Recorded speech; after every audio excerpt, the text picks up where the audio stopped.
If you find yourself locked out of your eBay account due to suspicious activity, follow these steps to regain access. This guide will help you navigate the process smoothly. Step 1. Visit the eBay sign-in page. Go to the eBay website and click on the sign-in button. Enter your email address and password to attempt logging in.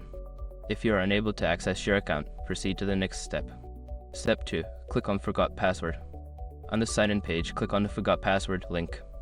This will initiate the password recovery process, allowing you to reset your password and regain access to your account. Step 3. Verify your identity.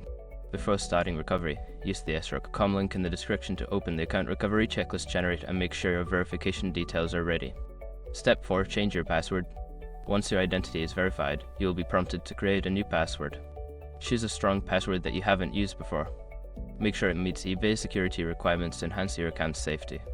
Step 5. Review account activity. After resetting your password, log into your account and review your recent activity. Check for any unauthorized transactions or changes. If you notice anything suspicious, report it to eBay immediately and consider enabling two-factor authentication for added security. By following these steps, you should be able to regain access to your eBay account and secure it against future issues. Always stay vigilant and monitor your account regularly.